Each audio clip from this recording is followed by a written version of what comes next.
रोज़ plant हम सबको ही बहुत ज़्यादा पसंद होते हैं, लेकिन आप अपने रोज़ प्लांट को और भी ज़्यादा खूबसूरत बनाना चाहते हो और बहुत सारे आप फूल उनसे लेना चाहते हो, तो आपको ये कुछ टिप्स हैं जो ज़रूर ही पता होनी चाहिए और सारी ही टिप्स फ्री ऑफ कॉस्ट हैं। आपका एक भी रुपया इसमें नहीं लगने वाला है। तो बात करते हैं टिप नंबर 1 के बारे में। तो आपने देखा होगा कि हमारे रोज़ प्लांट जहाँ से ग्राफ्टेड होता है नीचे वाले एरिया की तरफ से एक सकर ब्रांच निकलती है।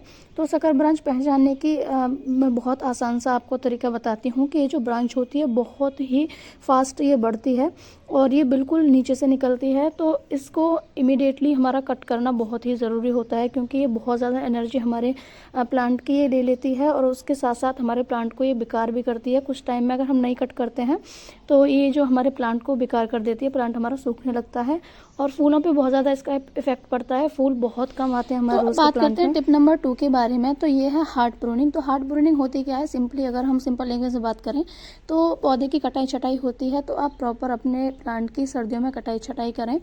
आप एक बार अगस्त लास्ट में या फिर सितंबर में आप कर सकते हो, जिससे कि अक्टूबर नवंबर में बहुत सी फ्लावरिंग देते हैं और फिर उसके बाद आप दिसंबर में कर सकते हो तो फरवरी में बहुत अच्छी फ्लावरिंग होती है। तो इस तरह से मैं अपने सारे ही गुलाब प्लांट की साल में 2 से 3 बार हार्ड प्रूनिंग करती हूँ, जिससे मेरे ऑलमोस्ट सारे ही साल अच्छे मेरे फ्लावर आते रहते हैं। तो इस तरह से हमारे ये इतनी सारी जो कटिंग्स हैं वो निकली हैं, तो इन्हें भी हम वेस्ट नहीं करेंगे, इनसे हम नए नए प्लांट्स बनाएंगे। बात करते हैं टिप नंबर 3 के बारे में। तो ये मेरा मिक्स्ड कलर रोज़ प्लांट है। तो इसकी बहुत सारी वीडियो मेरे चैनल के ऊपर है, आप देख सकते हो। तो आपने कभी कभी देखा होगा कि आपके जो रोज़ प्लांट की टहनी है वो कुछ इस तरह से सूखने लगती हैं। तो कुछ टहनी हमारी ग्रीन रहती है अच्छे प्रॉपर, लेकिन कुछ टहनी हमारी सूखने लगती हैं। तो आपको नज़र डालनी है कि वो टहनी कहाँ तक सूख रही है। आप देखिए और जहाँ पे भी ग्रीन पार्ट स्टार्ट हो जाता है टहनी का, ग्रीन पार्ट से आप कट कर दीजिए। तो ये जो सूखी हुई टहनी हमारे प्लांट से अलग हो जाएगी। तो एक तो ये एक्स्ट्रा एनर्जी हमारे प्लांट की नहीं लेगी, इसका एक फ़ायदा ये होगा। दूसरा फ़ायदा ये होगा कि हमारा जो रोग जो भी हमारी इस टहनी में आ रहा है वो आगे नहीं बढ़ेगा। जहाँ से भी आपने कट किया है वहाँ पे आप या तो फंगीसाइड पाउडर आपके पास हो तो वो भी आप लगा सकते हो। अगर फंगीसाइड पाउडर नहीं है तो आप हल्दी भी लगा सकते हो। मैंने हल्दी लगाई है। तो हल्दी में एंटीबायोटिक प्रॉपर्टीज़ होती हैं जो अब आपके जो ये ब्रांचेस को और आगे बेकार नहीं होने देंगे और बहुत अच्छे से इसकी ग्रोथ। तो बात करते हैं टिप नंबर 4 के बारे में। तो आपके प्लांट पे जितने भी डेड फ्लावर्स होते हैं उनको टाइम टू टाइम हटाना बहुत ही ज़रूरी होता है। ये एक्स्ट्रा एनर्जी को हमारे पौधे से खींचते हैं, जिससे हमारे पौधे पे जो फ्लावर की क्वांटिटी होती है वो बहुत ही कम हो जाती है। तो मैं time to time dead flower को हटाती रहती हूँ। साथ ही साथ जितने भी सीड जो बनते हैं रोज़ प्लांट पे उनको हटाना भी बहुत ज़रूरी होता है। बहुत ज़्यादा एनर्जी हमारे प्लांट के लेते हैं।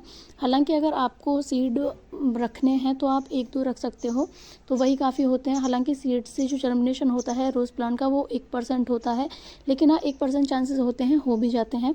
तो इस तरह से यहाँ पे ये सीड तैयार होते हैं। इन्हें तैयार होने में बहुत टाइम लगता है और ग्रो होने में भी 1% चांस होते हैं, उसमें भी टाइम बहुत ज़्यादा लगता है। तो बेस्ट वे तो कटिंग ही है रोज़ प्लांट को लगाने का। तो एक और चीज़ मैं शेयर करूं कि मेरे इसी वाले पॉट में टमाटर का एक पौधा अपने आप उगाया था, तो मैंने इसको हटाया नहीं है और अब देखो इस पर टमाटर लगने स्टार्ट हो गए हैं। तो 2 टमाटर यहाँ पे लग रहे हैं और एक ये जो टमाटर यहाँ पे लगा हुआ है। तो ये कुछ हम जब गार्डनिंग करते हैं तो कुछ प्लांट अपने आप ही उगाते हैं। तो और साथ ही साथ इसमें अभी और भी फूल आ रहे हैं, तो शायद यहाँ से भी और भी टमाटर बनेंगे। तो ये भी चीज़ें होती हैं आप जब गार्डनिंग करते हो। तो अब बात करते हैं नेक्स्ट टिप्स के बारे में। तो मैंने हमेशा जितनी भी मैं आपको केयर टिप्स बताती हूँ उनमें सबसे पहली चीज़ ये होती है कि आप अपने प्लांट की प्रॉपर गुड़ाई कीजिए। गुड़ाई करना बहुत ही ज़रूरी होता है। इससे होता क्या है, एक तो मिट्टी ऊपर नीचे चेंज हो जाती है और दूसरी चीज़ होती है कि जितने भी हमारी ये मिट्टी है लूज़ हो जाती है, जिससे हमारी जो रूट का जर्मिनेशन है वो बहुत अच्छे से होता है। तो हम प्रॉपर आपको अपने सारे ही प्लांट की प्रॉपर गुड़ाई करते रहना चाहिए। मैं महीने में 1 से 2 बार अपने सारे ही प्लांट की गुड़ाई कर देती हूँ। तो ये देखिए निकला है खजाना मेरी खुदाई में। तो एक तो जो कामधेनु गाय निकली थी, एक निकली थी समुद्र मंथन से, एक निकली है ये मेरे घर पे खुदाई में। खैर ये सारी तो मजाक की बातें थी। ये एक टॉय काव थी जो शायद बच्चों ने डाल दी होगी, मिट्टी में ये दब चुकी है, तो ये हमने निकाल ली है, इसको हम रख देंगे अलग। तो चलो बात करते हैं अपनी वीडियो के बारे में। तो खुदाई हमने कर ली है। अब हम बात करते हैं फर्टिलाइज़र के बारे में। तो ये है चाय की पत्ती, जो हम चाय बनाते हैं उसके बाद जो पत्ती बचती है उसको हम ऐसे ही फेंक देते हैं, तो इसको कभी भी ना फेंकें। आपके घर पे कोई भी प्लांट आप लगे हुए हैं, इंडोर प्लांट है, आउटडोर प्लांट है, आप सारे में ही से दे सकते हो। 3 से 4 दिन की धूप में अच्छे से सुखा लीजिए और सूखने के बाद ये बहुत ही अच्छा फर्टिलाइज़र है हमारे सारे ही प्लांट के लिए। फ्रूट प्लांट, फ्लावर प्लांट सब में आप दे सकते हो। तो इस तरह से मैंने सुखा ली है और इस तरह से खुदाई करने के बाद मैं इसे डाल दूँगी। साथ ही साथ ये है मेरी गोबर की खाद, जो बहुत ही अच्छे से तैयार हो चुकी है। तो आप कोशिश करें जब भी आप गोबर खाद अपने प्लांट्स में दें तो पुराने से पुराना गोबर खाद दें जो बहुत अच्छे से प्रॉपर तैयार हो चुका हो। तो अगर आप कम तैयार हुआ या फिर आपको तैयार ना हुआ खाद देंगे तो उससे फंगस लगने के चांसेस बहुत ही ज़्यादा होते हैं। तो इस तरह से मैंने ले लिया। ये मेरा थोड़ा बड़ा पॉट है तो क्वांटिटी मैं थोड़ी ज़्यादा रखूँगी इस पॉट के लिए। मेरा प्लांट भी बहुत बड़ा है, मेरा पॉट भी बहुत बड़ा है, इसमें मिट्टी की क्वांटिटी बहुत ज़्यादा है। तो इस तरह से मैं प्रॉपर खाद दे दूँगी। आप अपने प्लांट और अपने पॉट के हिसाब से आप खाद दीजिएगा। तो इस तरह से मैं खाद दे दूँगी। खाद लगाने के बाद इसको हम प्रॉपरली मिक्स कर देंगे मिट्टी के साथ और प्रॉपरली मिक्स करने के बाद हम कर देंगे इसमें वाटरिंग। मैं हमेशा अपनी वीडियो में कहती हूँ, आप चाहे सर्दी हो चाहे गर्मी हो, आप प्रॉपर वाटरिंग करिए अपने प्लांट्स में। ओवर वाटरिंग मत कीजिए। ओवर वाटरिंग से आपका जो प्लांट है वो हमेशा ख़राब होता है। लेकिन हाँ, प्रॉपर वाटरिंग आपको करते रहना है, चाहे सर्दी हो चाहे गर्मी हो।